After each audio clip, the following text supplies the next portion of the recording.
and welcome to Fixing Ignorance, a new podcast opening conversation on the big political, psychological, and philosophical questions of our time. My name is Jake Bonetta, and I will be the host of this podcast series. Each episode, I will be joined by a few guests, my friends and colleagues, talking about facts and our opinions on massive, serious, and thought-provoking issues in a more relaxed setting than debate. Today, we will be talking about capital punishment, specifically whether capital punishment is good.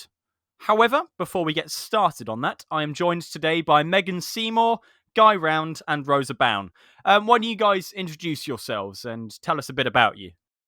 Hi, I'm Megan, and I'm a Year 13 student studying psychology, drama, and politics. And I just like seeing how those three things interact in our everyday lives and what we can do as young people to sort of change the ways things work for the better. Hey, I'm Guy. I am also a Year 13 student, currently studying law, politics, and psychology with the intention of studying psychology at university. Yeah, that's about it. I'm Rosa. I'm a Year 13 also, and I study politics, drama, and English Lit at Exeter College. I have an interest in LGBT literature and political issues, and I intend to study journalism at uni next year. Brilliant. Thank you, guys. So, capital punishment is an extreme and often brutal form of punishment involving the death of the criminal, obviously. Being a prominent form of punishment globally since the early formations of human civilization, in the modern day it has been abolished completely by 104 countries worldwide. In the UK, for example, capital punishment for general crime was abolished by Parliament in 1965 and in Northern Ireland in 1973. However, capital punishment was only officially banned for wartime crimes in 1998. The last parts of the British realms to abolish capital punishment were Jersey and the Isle of Man in 2006. However, 55 countries worldwide still use the death penalty, with a further 22 still having the death penalty in law in some form. This brings to light many questions about the moral and factual basis for the death penalty in our modern world. So, to start off, I think it's only fair if we argue how and why capital punishment can be seen as good. Yeah, so essentially, in terms of capital punishment and punishment as a whole for criminals, it goes back to the concept of theories of sentencing, with the idea of, like, what are you aiming to do when you punish a criminal? Or just in general, because it's not just punishment. And the main ones which capital punishment are justified by are three, which is retribution, denunciation, and incapacitation. So retribution and denunciation can be grouped together a fair bit. Retribution being the idea that you should have an eye for an eye, you want justice, also with the idea that it's what the victim would want.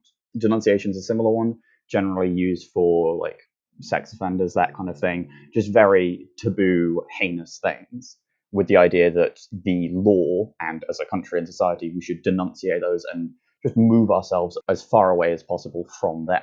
And then incapacitation is the one area in which capital punishment excels more than any other. There is no more effective method of incapacitating and preventing reoffending than capital punishment, because it completely eliminates the offender. Because they are dead, they have no means to repeat the crime. So in cases where there is somebody, so a lot of people point to people like Ted Bundy, for example, who were captured and then escaped and then killed more people and then was captured, and I think he escaped again. I haven't watched the Netflix documentary, but essentially people justify it with the idea that there is no other as effective method, and also that it's what society and the people want. And if it's what they want, in keeping with democracy, considering judges are the other people who would make the decision, judges who aren't democratically appointed, we should give the people what they want. Okay, yeah, that's a very interesting take on it. I think the argument for an eye has been quite prominent in world history, especially through religion. It's one of the main teachings of the Old Testament in Christianity, obviously. Do either of you other people want to say anything about what the positives could be? Yes, I looked at the US state laws, and actually, in every state that retains the death penalty, the jury has the option of sentencing convicted capital murderers to life in prison without the possibility of parole, like instead of the death penalty. So if the death sentence is chosen, sound mind made that decision almost, so I guess it's social justice and what the majority wants. Absolutely, yeah. Megan, did you have anything to add to that? I was just going to say, for the purpose of the podcast, any information that I was going to put forward for arguing why capital punishment can be seen as good was going to be purely fact-based on moral grounds, but I actually found little to support this side of the argument in terms of facts, because there was just a lot to rebuttal that. But in terms of less factually based stuff, I think reasons why people would be in favour of it would be, as you said before, justice for the victim and to eliminate criminals. So the more criminals you eliminate, the less there's going to be. I mean, I can argue against that, but that's just some reasons that people would be in favour of it. I mean, in a lot of the countries where it's still ongoing as a form of punishment today, it's obviously been in place for quite a while. And obviously religion does play a big part of it, especially in America. That's what I've got to say about that. Yeah, absolutely. I think America's a very good example of capital punishment, especially in the Western world. It's the only country in North America, and I think in the entire American continent as well. So it's a very interesting case to look at. Guy, did you have anything to add?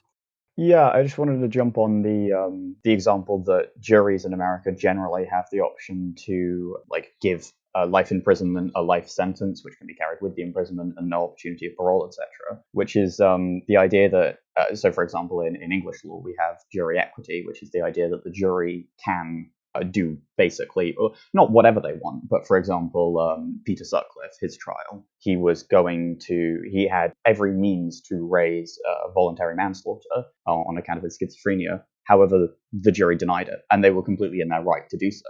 And this jury equity is basically just the idea that there's a quote by Lord Devlin, which is, it attributes juries to the lamp which shows that freedom lives, and puts this really big importance on, we have these civilians, we have these people who are here to reflect the general opinion, which is why there's so much rigmarole in selecting an unbiased jury which accurately reflects what the general public as a group would want.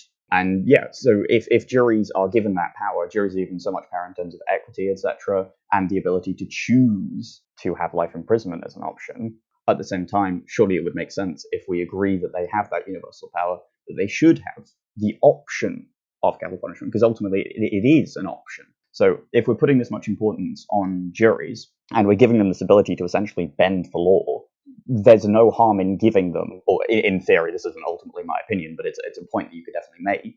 If you are someone who truly values juries to this extent, there's no harm in giving them an option, because at the same time, you're giving them the option to do very damning things to people, in terms of slapping on a life sentence, which will follow them for the rest of their life, even if they do get out of prison. So yeah, it's just kind of ultimately the idea that it is an option, it is a choice. I mean, only murder, to my knowledge, has a life sentence carried with it as a mandatory thing. That's a life sentence. So realistically, it would be very unlikely that anything in English law would have a mandatory death penalty. And if we're putting so much up to the jury's discretion, then hopefully we would feel comfortable to put something like that to the jury's discretion as well. Yeah, well, as you know, the last 3 crimes to be abolished in the UK as to receive the death penalty, I believe they were arsons of Her Majesty's docks, high treason, and piracy on the high seas. They were blocked by the 6th Protocol of the Human Rights Convention, I believe, the European one, in 1998, and they were blocked in law in 2004. So it's completely banned in the UK, but juries do still preside quite heavily on big cases like murders and everything. So it's definitely, it plays a large role in some countries' systems of government, which I think definitely needs to be thought about. I think that pretty much wraps up our beliefs on why it could be good. So moving on. How and why do you think capital punishment could be seen as bad? Okay, so I'm kind of going to loop back to what I was saying earlier in terms of theories of sentencing here, which is while the justification I raised for, and I'm not trying to just straw man my own point, that would be a bit crude, But the idea is that incapacitation, there's nothing better than incapacitation, or as a method of incapacitation, than capital punishment. And this is true. But at the same time, there's a study, admittedly it was in Australia, but Broadhurst et al. 2017 found a 0.28% reoffending rate for homicide offences. So essentially, you've got people who are initially charged with a homicide offence, 0.28% of them in a sample size of over 1,000 repeated that. So while, yes, there's no greater method of incapacitating people, is that level of incapacitation really necessary when only 0.28% of that, with a massive sample size, are actually repeating the type of crime that would lead to something such as capital punishment? Because realistically, I can't imagine something less than a homicide offence justifying that, to most people at least. Yeah, absolutely. No, I completely agree. There was a scientific consensus found by Amnesty International saying that 88.2% of respondents to their letter about the death penalty said that they do not think the death penalty deters murder in the slightest. So yeah, it's definitely a very interesting consensus to find on the fact. Megan, did you have anything to say about why capital punishment could be seen as bad? I was just going to add on to Guy's point. So I found a statistic. So a DPIC study of 30 years of FBI uniform crime report of homicide data found that the South, so we're talking about the United States here, I mean, might have known that from referencing the FBI, but the South has consistently had by far the highest murder rate, but the South also accounts for more than 80% of executions, whereas the Northeast, which has fewer than 0.5% of all executions, has consistently had the lowest murder rate. So I think that definitely factors into rebuttaling the idea that the death penalty acts as an effective deterrent. Yeah, I think it's a very interesting argument to pull, absolutely, because if you think about the northeastern areas of America, it's very highly populated and very densely populated. So you can't even use the population density argument there. Yeah, I actually had that same data. But also, some states, like Texas, have actually convicted people to the death penalty who did not kill anyone. So, accomplices to a murder, perhaps such as a getaway driver, have been punished in the same way as the murderer. And obviously, they wouldn't expect that capital punishment would be appropriate for what they did. And therefore, they don't know that obviously that could happen. And therefore I don't think that would deter them at all, because if you don't know that you could be punished in that way, how would it deter you? If that makes any sense. It does. It does make a lot of sense. I think it's a very interesting point to make, actually. Guy, did you have anything to add? Yeah, so while we're on the point of deterrence, which is another aim of sentencing as a whole, and a really good example of deterrence is there's two types. There's individual deterrence, which is essentially punishing, going to one individual, something like a suspended sentence, saying like, okay, we were easy on you this time, but we'll be like harsh on you next time. Or general deterrence. So there was a time, I can't remember if it was during a riot or not. Yeah, it was during a riot. In 2011, in the August London riots, one person got a 6-month imprisonment sentence for stealing a £3.50 case of water. So sometimes the law will be really specific and try to deter. And one justification, which I didn't mention earlier, but it is something that people do raise, but not as much, as a justification for capital punishment, is the idea to deter, because the higher the sentence, in theory, the more the deterrence. However, there's a colossal amount of data, which we've already brought up by some people, to prove that the death penalty isn't actually effective deterrence. And deterrence as a whole, as an aim of sentencing, is quite questionable, because it's very uncommon that a criminal sets out to do a crime and thinks, I may get caught. Very few people commit crimes who plan on or expect to be caught. And I had a study, Anderson et al. In 2000, which was essentially they surveyed many violent offenders in 3 different prisons in Kentucky and North Carolina, 2 states which do have the death penalty, and 89% of violent offenders believed either that they wouldn't be caught or they did not care remotely about the repercussions. Bear in mind, they are violent offenders. They could potentially qualify, especially if they killed the person, if they killed their victim, for the death penalty. But then at the same time, there's the counter argument. Hey, okay, yeah, there's 89%, but surely if we could stop 10% of criminals, we'd want to, right? But the thing is, 11% claim to not be deterred, but they still committed the crime. So even if it is an effective deterrence method and people don't commit, and you have the idea that it will deter people, people commit crimes even when they are deterred, either because they weren't in an opportunity to back away, or they were, let's say, they were high or drunk, or they weren't in a sober state where they could make a decision. So realistically, denunciation as a theory of sentencing, not denunciation, deterrence, is inherently, it's already on rocky ground. Yeah, absolutely. I think it's an interesting case to look at, deterrence especially, because many studies have shown that it isn't effective whatsoever.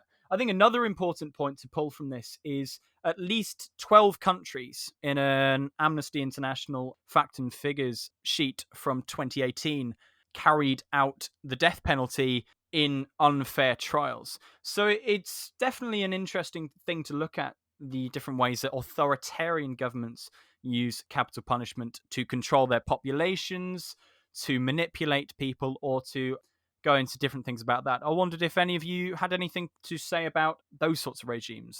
Yeah, I think that's a really, really good point that you brought up. The idea that, because I don't want to sound like a libertarian here, but if you give the state the power to kill someone, that is a massive deal. Because the state already, in theory, has a monopoly on violence, which is what allows them to have that control. But at the same time, if you have on top of state authorized violence and all the other powers that the police have, you also have state authorized killing, which you could argue already exist in terms of police shootings. But it's just like another step. So yeah, I personally would be very much objecting to the idea of giving the state more power in terms of just state-sanctioned killings feel very much like a slippery slope. And it goes without saying that the most authoritarian regimes and the regimes which have the highest death rates and human right violations are regimes like China, like North Korea, like Egypt, where the state can just kill people. Yeah, absolutely. Well, China doesn't actively release its death penalty figures. It's believed to be in the thousands, and it's classed as a state secret. So it's definitely an interesting thing to look at and to think about whether they are being very fair in how they treat people. Megan, did you have anything to add? I was going to say, thinking about where the data is coming from in terms of countries is an interesting point in itself, because as we know at the minute, in China, sort of persecution of certain ethnic minority groups or religious or people of certain religious beliefs are being persecuted. So I think it's certainly interesting to think about how minority groups in particular can factor into this system. So I mean, in the US, at least 1 in 25 people who are sentenced to death are innocent. And I think it's important to note that minorities remain overrepresented in terms of delinquency, offending, victimisation at all stages of the criminal justice system, from arrest, sentencing, including capital punishment and confinement. So I think in terms of how you go about looking at such problems, I mean, the argument of preventing crime from being committed by eliminating the criminals of the world, I mean, it's foolish, because there'll always be crime if we don't tackle the causes of it, as opposed to just creating more loss and death and more grieving families.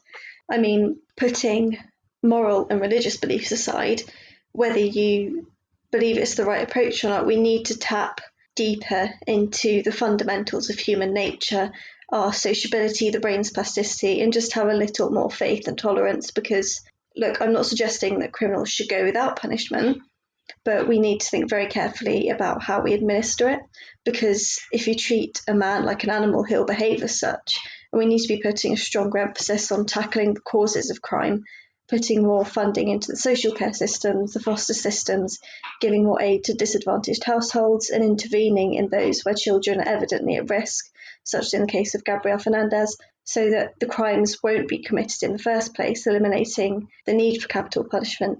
I mean, from an anarchist perspective, it's the whole idea that as the state's artificial and unnatural, the crimes and irrational behaviours which are committed as a result of it are then used to justify the state and its sort of abhorrent ways of dealing with things, it justifies its existence. So I think we just need to be looking at the inherent causes of irrational behaviour, acknowledging that it's our own society and the states which we live under, which, really factor into all of that. That's a very good point, actually, that crime is a much deeper issue than we may perceive looking at different datas on crime rates within minority groups, for example, but also looking at the number of people under the poverty line in those groups, especially in the UK and the USA. It's a very interesting thing to look at. Guy, did you have anything to add?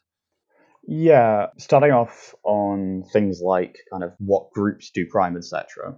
You've also got to bear in mind that people who are being caught for crimes such as violent offences, that kind of thing, what's kind of called blue collar crime. Yes, they are obviously going to be people below the poverty, or more often people below the poverty line. And if certain groups are more often below the poverty line, it's going to be that kind of thing. Because realistically, white collar crime goes generally unpunished, but significantly less punished. You've got, companies like Google will commit massive tax fraud, and then they'll just have to pay back a bit of money. And then also one last thing which I wanted to say about, which is kind of looping back to what I was saying earlier about the concept of retribution and denunciation and the justification for capital punishment, which is based off the idea that it's what the victim would want and that we should have justice in that regard, is that, and this is probably going to leak a bit into what we're going to talk about later in terms of rehabilitation and restorative justice and that kind of thing, so I'm not going to talk too much about that.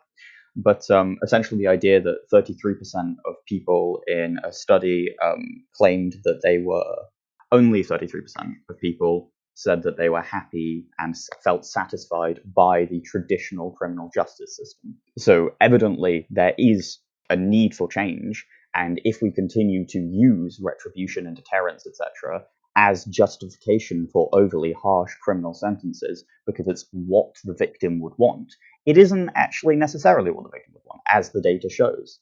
And I do also think that it's dangerous to simply go with public opinion too much, because media frenzies are extremely common, and simply following the zeitgeist of what people want is quite dangerous. And one last example of that kind of thing is in terms of jury equity, the thing I touched on before. Whether or not you agree with Peter Sutcliffe getting murder instead of manslaughter, I personally don't, because I believe in rule of law with the idea that everyone should be equal under the law, and just because the media has decided to take a vested interest in one murderer doesn't mean that they should have a worse sentence than another murderer. But you've got cases like Owen 1991 is the main case I cite against the idea of denunciation, retribution as an actual idea, and just generally giving the public and individuals, such as juries, too much power and sway in terms of what actually happens within the law. And that was a case where, it's quite sad, a boy was ran over by a man who was carelessly driving a lorry. I don't remember if he was intoxicated at the time,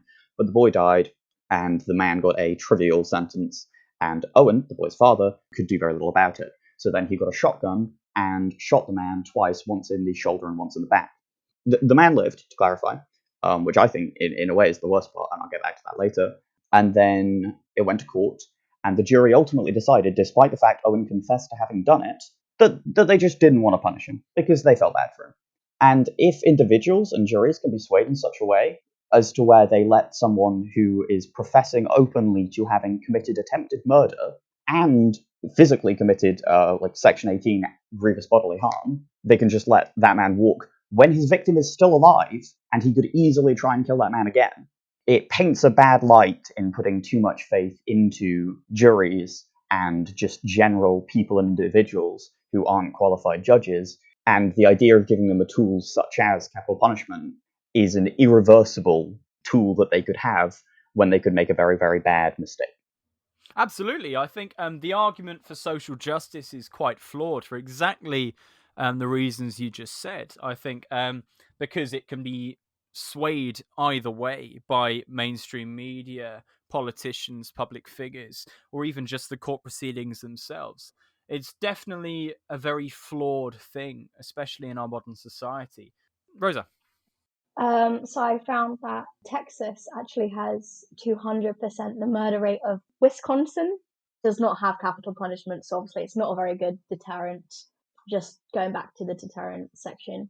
Also, I found that a study on reoffending rates across the US showed that actually at only 24.6%, Arizona, where the death penalty is legal, has the lowest rate of reoffending amongst offenders compared to all other US states. That's a very interesting fact, actually, yeah. Also, actually, Sweden jails less than half as many people as the UK on population, and its reoffending rates are half ours. So I think that does actually speak rather loudly. Absolutely. I think reoffending rates are a very big factor when it comes to criminal proceedings and looking at whether they work or not. I think countries with the death penalty actually don't have that good reoffending rates. Now, I think we should move on to capital punishment in the modern era. So, what are the arguments around capital punishment in the now, do you think? Yes, Guy? Yeah, I thought, obviously, again, we're probably going to talk about rehabilitation and that kind of thing. And while I do have something to say about that, I thought I'd briefly get in an idea which is about kind of the idea of the war on terror. And while I don't have a massive amount to say about that, there's a lot of people saying that for crimes such as like the war on terror, terrorism, etc., maybe we should give us more severe punishment, such as capital punishment, to deter it, to again denunciate, to just really show that as a country we're going to stand for it. Just proper defensive justifications. And while I think in large part they're understandable, I think in practice it's quite an issue. So it violates rule of law, which is the fundamental principle that a lot of UK government and systems are based off, with the idea that everyone should be equal under the law. If the most heinous types of murder and other horrible, in particular like long-lasting crimes, if you've subjected someone to torture and other, I mean, I won't go into it just for the sake of shock factor, etc., but just awful crimes, but they're from the UK and they're not a terrorist, therefore they don't get the death penalty, but other people do. It's just extremely conflicting. And people can bring up the point that we'll often deport terrorists, etc., and then they might have to go back and face a judicial system which does actually feature the death penalty. And in that regard, it's basically the same. But because we abide generally by human rights, part of human rights does involve, I can't remember his exact name, but it was during Theresa May's government. And essentially there was a man who, he was a terrorist. And as a result, we were going to deport him back to his home country, where he would have almost certainly faced the death penalty in extremely unethical and non-fair trials. But the Human Rights Act prevented the UK government from doing that.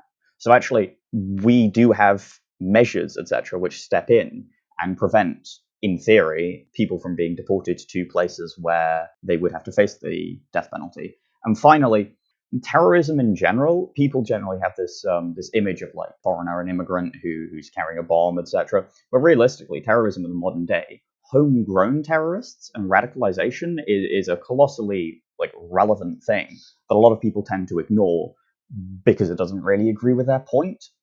And especially if you have people who are grown terrorists, which the majority of people are, it's almost cult-like in the fact that they just bring people in and emphasize that kind of thing.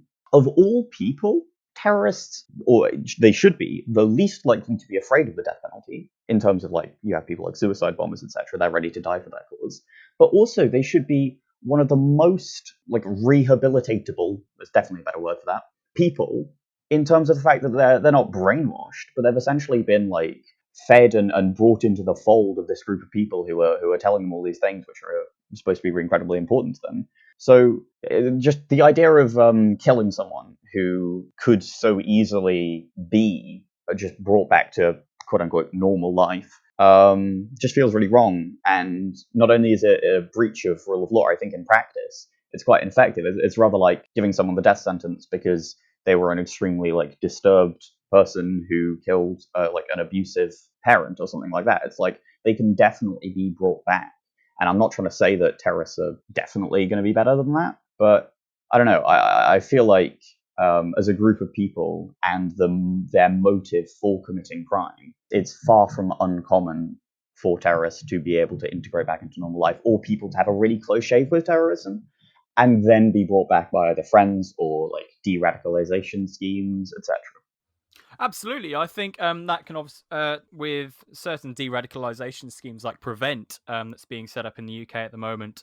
It's definitely interesting to see how that will turn out in regards to terrorism in the UK. I do think it is a slippery slope, though. There was a YouGov poll I think done at the end of last year where 58% of people in the UK backed the death penalty for terrorist acts involving murder. So if you allow that, what else will you allow next? What will you allow after that? Will it go to juvenile death penalties like they have in some countries? It's definitely a slippery slope. Megan, did you have anything to add? In relation to what Guy and yourself have just said, I mean, with the YouGov poll statistics, I mean, frankly, they scare me because I think it would be a horrific tragedy if, by an unthinkable and highly unlikely referendum, for example, the people were to allow capital punishment to make a return here. The difference in statistics just makes me wonder. I mean, terrorist acts are still a form of murder, but if you're assigning someone the death penalty for terrorism, it's a question of where would we draw the line? What makes the death penalty acceptable for instances of terrorism involving murder, as opposed to, inverted commas, standard murder cases? What are people's reasoning for assigning it as punishment to either? And who's to say in the future what crimes wouldn't then warrant the death sentence? There's a lot that we don't know about the government behind closed doors anyway, let alone if one day it transpired into one more closely resembling that of Russia. And I mean, I know that sounds ludicrous, but you only have to look to the doctors facing life sentences for performing abortions under American bills right now. So we're probably closest to the likes of America in terms of culture. We don't have guns legalized, etc. And we have quite religious standing points nowadays, but it is just scary to think that it really is a possibility. Absolutely, yeah. The death penalty is a possibility pretty much anywhere in the world. It's very scary to think about. But also, if you look at different governments and their handling of it, it's very interesting to look at America because Americans don't have a lot of trust in their federal government. I think it was 81% of Americans say that they don't trust their own government always or most of the time. However, 60% of people still believe the government should have the power to put its citizens to death. It's definitely an interesting point to make that people will not trust their government, but will still trust their government to put criminals to death. Some who may be innocent, for example. Guy, did you have anything to add?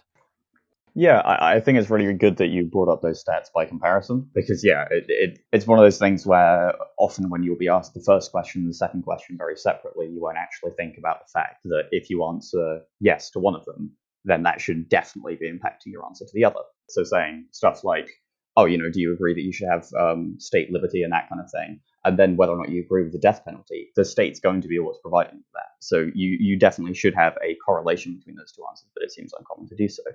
But also, in terms of what I expect we'll probably be talking about for a little bit, rehabilitation and restorative justice, and very much this kind of probably newer and more generally left-wing approach to sentencing is, yeah, as was mentioned earlier, I think by Megan, the idea that criminals are people. They are people who have committed a crime, but they are still people, and you can definitely appeal to their sensibilities and try and reform them as a method of preventing crime.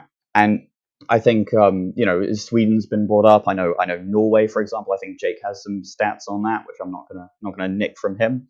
But there was a 7-year rehabilitation study by the Ministry of Justice, I think in 2001, which lasted 7 years, and they pumped a bunch of money into it, which eventually found that rehabilitation has a 27% lower outcome of reoffending than traditional criminal justice schemes. And that you've got, by comparison, 33% of people said they were satisfied by traditional criminal justice, which is something I think I raised before. Meanwhile, 85% of victims who participated in restorative justice said that they were satisfied with it. And while you can say, okay, yeah, but you're asking victims as a whole, and then you're asking victims who participated in restorative justice, and because you have to consent to participating in restorative justice, surely that is going to be a biased statistic. And it is in part. You can't realistically get an unbiased statistic. There's not really a method you can do to survey people who didn't consent as well, because they didn't experience it. So somebody who didn't consent might actually have a positive experience, but they choose not to. And that's completely up to them. But regardless, the point isn't necessarily that it's significantly more effective in getting justice for people and them feeling better. The point is that the system that we have has flaws and isn't supplying justice to 2/3 of victims. Meanwhile, there is something which, admittedly, again, it's opt-in. So simply if the government put more money towards funding that and making it more of an option, we could basically phase out what are, in my opinion at least, outdated theories of sentencing, such as retribution, and instead use ones which not only provide more justice and a feeling of closure generally for victims, where they can ask questions that they might need the answers to in order to just feel safe at home again, but also it can genuinely weigh on the conscience of an offender and help them reform and help them realize that actually what they did was wrong. And there are many, many cases of people doing things such as breaking and entering and then stealing, and they actually talk to the victim who they've never even seen before and realize that there's this person who's massively affected by what happened to them. And then they just realize that there are consequences to other people which can drastically affect someone's life beyond their actions. Yeah, absolutely. I just wanted to add to your argument quickly. You mentioned that I had some stats on Norway, and in fact, I do. So, Norway's criminal justice system heavily focuses on rehabilitation and caring for the offenders so that they become functioning members of society. And as such, it has one of the lowest reoffending rates in the world at 20%. And one of the lowest crime rates in the world. In fact, they have no capital punishment and no life sentences. Their maximum sentence is 21 years. And that recidivism rate is under half of what it is in the UK. In the UK, it's around about 50%. Rosa, did you have anything to add to this? I did. Actually, I looked at an article on Norway's prisons, and actually prison officers, they're not called guards, specifically not called guards over there, because prison officers and inmates eat together and do activities together, such as volleyball and things like that. So the prison officers sort of serve as mentors and role models for the inmates instead of enacting justice almost. But although, they serve their sentence in a more comfortable and rehabilitating environment. Yeah, I mean, Norway's criminal justice system already sounds much better than ours. So I think we and the rest of the world have quite a lot to learn from them. Megan, did you have anything to add? Just to add on to what Rosa's been saying, so in Norway, their reoffending rates drop to 20% after 2 years of an offender being released and 25% after 5 years.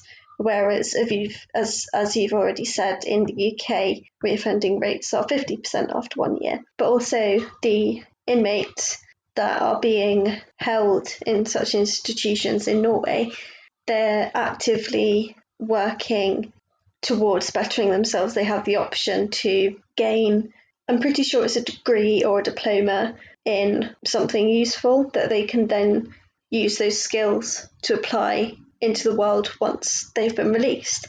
And so their 21-year maximum sentence can be increased in, I believe it's either 3 to 5 year increments, but also they're allowed behaviour dependent sort of family stays to come and visit. They've got sort of private cabins almost on site where families can spend time together for perhaps the weekend. So you're still getting that sense of connection from the outside. And I think it's a lot about mutual respect and trust. Obviously the system isn't going to work for everyone.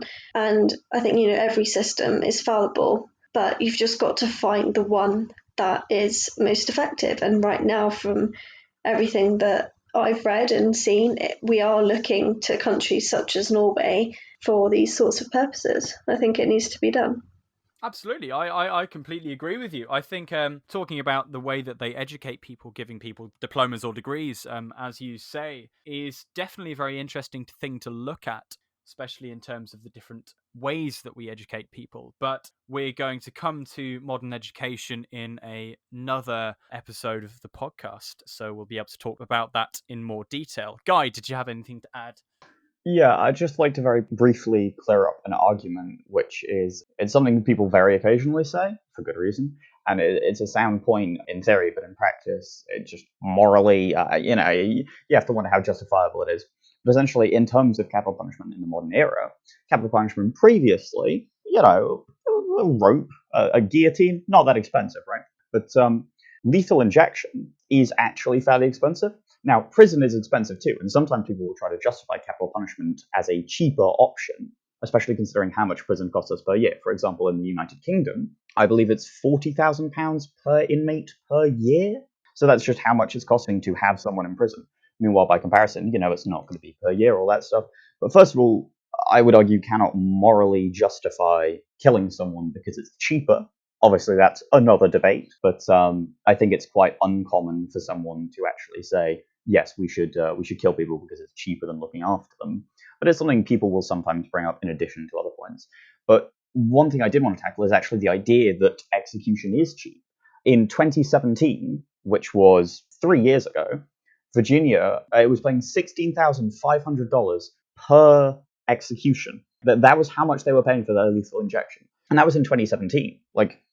The price has only been going up and only increasing. So actually, in 2020 and in the modern era, especially if more countries are beginning to get rid of the death penalty, that's only going to increase with demand decreased and no reason for supply to decrease. The cost is only going to go up, with European chemical supplies, the main source of drugs, often leaving the business of creating them because there simply isn't a reason, with the decrease in the modern era, of the production of lethal injections and drugs. Absolutely, yeah. Rosa, did you have anything to add? I did have a bit more statistics on expenses. So cases without the death penalty in the US cost an average of £740,000 to prosecute, whereas cases where the death penalty is sought cost an average of $1.26 million to prosecute. And that information is coming from deathpenaltyinfo.org. Also, maintaining each death row prisoner costs taxpayers in America £90,000 more per year than a prisoner in general population. And the California death penalty system costs taxpayers $114 million per year, which is far beyond the costs of keeping convicts locked up for life.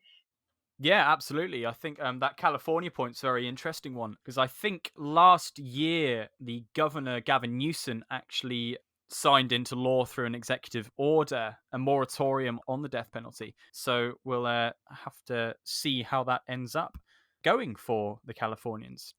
Okay, I think that pretty much finishes our conversation for today's episode. Thank you all for coming along and getting involved.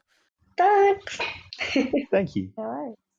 So, that wraps up today's episode of Fixing Ignorance. I hope you enjoyed today's conversation on capital punishment and have taken at least one useful bit of information away from this. We will be recording and releasing 2 episodes a week during the COVID-19 pandemic, and you can listen to them as they come out on Spotify, Apple Music, YouTube, and hopefully all other major streaming platforms. I've been your host, Jake Bonetta. If you want, you can keep up to date with my political shenanigans and this podcast on Twitter @JakeBonetta. See you next time, where we will be looking at another big question with a new collection of voices. Thanks for listening.